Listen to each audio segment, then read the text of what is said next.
Assalamualaikum warahmatullahi wabarakatuh. Alhamdulillahi rabbil alamin. Allahumma salli ala Muhammad wa ala ali Muhammad. Kita akan membahas tafsir surat Ali Imran ayat 190 sampai 192. 10 ayat terakhir dari surat Ali Imran ini sangat spesial.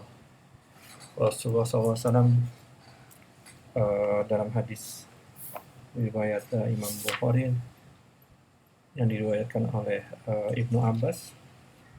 Ibnu Abbas mengatakan bahwa Rasulullah SAW mempunyai kebiasaan ketika beliau bangun sesudah pertengahan malam, beliau selalu membaca 10 ayat terakhir dari surat Ali Imran. Kemudian beliau menuju tempat air yang tergantung di dinding dan beliau berwudu, kemudian beliau sholat. Jadi ayat 10 terakhir ini digunakan buat semacam membangkitkan mood, mendekatkan diri kepada Allah untuk sholat tahajud. Nah, kita akan membahas tentang ulil albab, orang-orang yang dikatakan Allah berakal. Semua orang punya akal, tapi sedikit sekali orang yang mempergunakan akal itu untuk mencari esensi dari kehidupan ini. Kita mulai ya. A'udzu billahi minas syaitonir rajim. Inna fi khalqis samawati wal ardi wa ihtilafil laili wan nahari la ayatin li ulil albab. Sesungguhnya dalam penciptaan langit dan bumi dan silih bergantinya malam dan siang terdapat tanda-tanda bagi orang-orang yang berakal. Orang-orang ulil albab. Di sini Allah sebutkan dua hal, yaitu penciptaan langit dan bumi dan silih bergantinya malam dan siang. Yang pertama, penciptaan langit dan bumi. Kebanyakan manusia melihat bumi, melihat langit, biasa aja, nggak ada feeling apa-apa. Karena ketika mereka lahir, mereka dibesarkan, benda-benda ini sudah ada seperti itu. Nggak pernah ada yang berpikir betapa hebatnya langit itu bisa dipancangkan tanpa tiang. Nggak ada yang pernah berpikir betapa hebatnya bulan dan bintang itu berputar dalam orbitnya. Nggak ada yang pernah berpikir hujan yang datang di bumi itu ada yang mengatur. Semua orang melihat, tapi sedikit yang berpikir. Terus yang kedua, bergilirnya malam dan siang. Kebanyakan orang cuma berpikir bahwa sudah malam gelap. Kemudian besok begitu bangun, sudah pagi terang.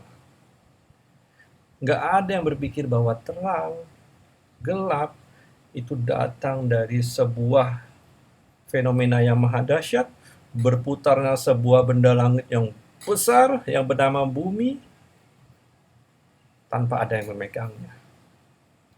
Berapa energi yang diperlukan untuk memutar bumi? Para engineer boleh pikirkan. Jadi saya mau bilang bahwa penciptaan langit dan bumi, pergiliran siang dan malam memerlukan sebuah zat yang maha hebat, tidak hanya menciptakan, dia juga mengatur semuanya dalam kesetimbangan. Itu enggak, teman-teman? Sebab dalam kebanyakan orang, mereka take it for granted, mereka nggak pernah bersyukur, mereka melihat pada semua ini, ya sudah seperti ini. Rabbana ma khalaqta hadza batila. Ya Rabb, tidaklah engkau ciptakan ini sia-sia. Orang yang berakal, dia mensyukuri semuanya. Semuanya itu ada maksudnya. Bergilirnya siang dan malam menandakan waktu, menandakan hari yang bisa dijadikan referensi. Adanya malam membuat manusia yang sangat tidak sempurna ini punya waktu buat istirahat. Betul nggak? Kemudian disampaikan dalam firman berikutnya, Subhanak, maha suci engkau. Fakina adzabannar, maka peliharalah kami dari siksa neraka. Subhanak, maka disambung dengan fakina adzabannar. Kenapa coba?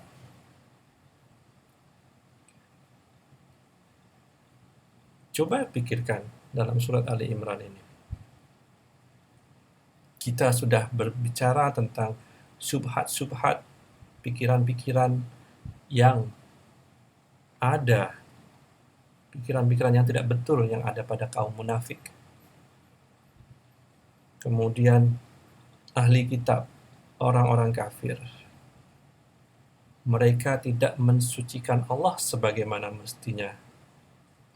Ketika orang munafik dipanggil untuk berjihad, mereka bisa serta-merta berpaling arah, putar balik, U-turn, nggak mau perang, takut mati.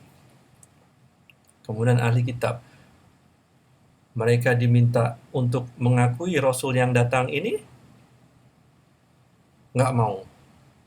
Mereka berpikir bahwa ketidakmauan mereka itu tidak membawa impact apapun. Mereka nggak pernah berpikir nanti kehidupan kedua itu mereka akan diminta bertanggung jawab atas apa yang mereka lakukan. Maka betul kan disebutkan dalam firman Allah ini, peliharalah kami dari siksa neraka. Selanjutnya, Rabbana innaka man tudkhilin nara faqad akhzaitah wa ma lidh-dhalimin min ansar. Ya Rabb, ya Tuhan kami, sungguh siapa saja yang Engkau masukkan ke dalam api neraka, maka sungguh Engkau hinakan ya. Dan tidaklah ada bagi orang-orang zalim dari para penolong. Allah menghinakan mereka. Kita sudah membahas tentang perjalanan setelah kematian. Bagaimana mereka dihinakan mulai dari peristiwa di padang mahsyar. Pahala-pahala mereka berubah menjadi debu. Kemudian mereka berjalan dengan muka mereka. Kemudian digiring seperti binatang masuk ke dalam neraka. Proses yang sangat menghinakan. Karena apa?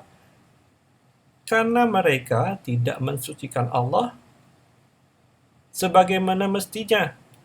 Ketika dipanggil untuk mengikuti ajaran Allah, nggak mau. Ketika Allah berikan bukti-bukti sangkalan-sangkalan kepada apa yang subhat-subhat yang ada dalam pikiran mereka, mereka tidak ambil peduli. Walaupun dalam hati mereka sudah tahu bahwa itulah kebenaran. Secara logika mereka sudah tahu, tapi mereka tetap menolak. Sehingga sungguh adil kalau mereka dihinakan nanti di hari akhirat. Dan yang lebih menimbulkan perasaan putus asa adalah tidak ada penolong buat mereka di hari akhirat nanti. Ketika dahsyatnya sebuah hari terjadi, mereka masuk ke alam yang baru, melihat neraka, melihat malaikat.